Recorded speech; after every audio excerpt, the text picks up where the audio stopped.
Let us look at this sentence and move on from there in our reflection. You may have also got your own insights into your own life as you have heard the word of God. But here is this sentence which says, if anyone does not renounce himself, he cannot be my disciple. What does that mean? Now see, everything we have is given to us by God. But there are things which we also accumulate on our own. This we do. So we become the center and we say, I want to do things like this. Or I take the example of others and I try to imitate them and be like them. There are all other problems that will crop up in this way. But if one looks into one's own self, God has given us so many gifts. We need to develop them. How do we do that? You see, in a normal situation, all of a sudden you are doing something and everyone begins to appreciate you.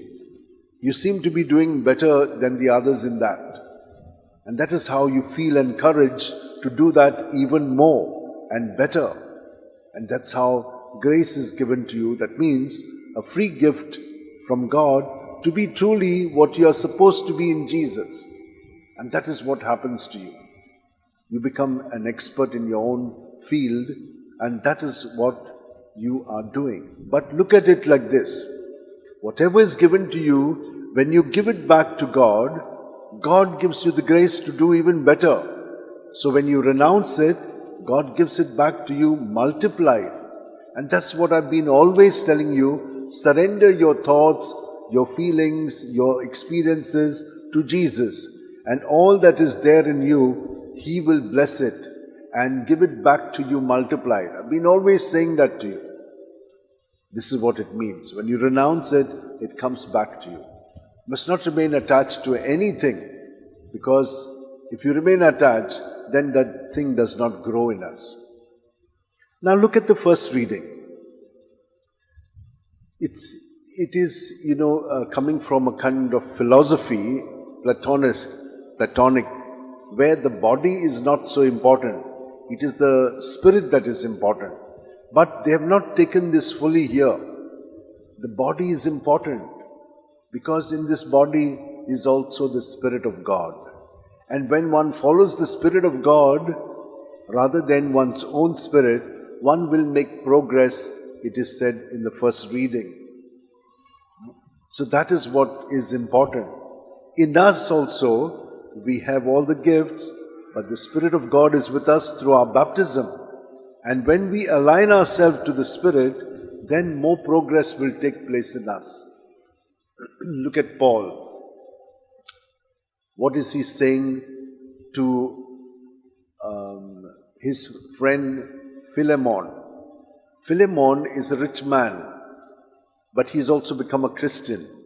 So now as a Christian, his attitude towards everyone should be different, because in Christ we are all brothers and sisters. There is no servant, slave and all that. So when Onesimus has escaped from his master, goes and is in prison with St. Paul, and when they meet, he is very much drawn to the Christian outlook.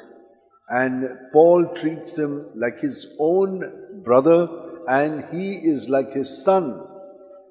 Onesimus is like his son. He would like Onesimus to be with him because he knows he is coming from Philemon, and Philemon would have easily given him as his, friend to be with him as a servant. But he said, no, I like him very much, but I'm sending him back to you so that you can change your outlook towards him. He is now coming not as a slave, he's coming to you as a brother in Christ. Accept him as you would accept me, because I, you, he, all of us are in Christ. And therefore all of us form part of the body. Just like in our body we have different parts, we don't neglect any part. If we are self-centered, then we begin to compare ourselves with others. But when we are God-centered, we love our body just because we are His body as well, cells in His body. And God does us well. Whoever we may be, whatever color, whatever status, we are all the same. In God, we are the same. We have to do our specialized works, and that is to contribute for the running of this world. And that is the way we have to see it. And so, my dear sisters and brothers, let us now be humble. When we are called, remember, God gives us the grace. He gives us the grace, so we must in God do what we are supposed to do. And if you do that daily, you will be able to do it at any time. So you need to be constant and to persevere. If you do it every moment, then it will automatically happen all the while. And what will happen? The goal will be great. Now, can any one of us say how we're going to die? None of us know it. But if we live every day, then at that moment of death, we will be able to live out what we have been living at the present moment. It will happen. Many of you may have had a near-death experience. I also had once. And I was at that time just doing what I've been telling you all to do, because this is what I've been led to do for the last few years. Just at the last moment, just remaining united to Jesus as He calls me. But He did not call me. It was at that moment that He gave me the grace to come back and to live normal, but to continue to deepen in it. So I'm sure many of you may have such had experiences, but try and do this. Every moment we are called to be in Jesus. And so do that the way you feel called. I have always felt that the breath is the best. At every breath He fills me. At every breath I empty myself in Him. So you're emptied, renounce, and you're filled with Him. And that is how each one of us will become more and more that shining pearl of His cell in the body. Let us all hold our hands like this, close our eyes, and with great humility, which we have done in the past Sundays, knowing that we can do nothing on our own. Everything is the grace of God. And we need to cooperate with the grace of God consciously by not being lazy, but being active at every moment, at every breath, receiving Him and surrendering to Him at the breath.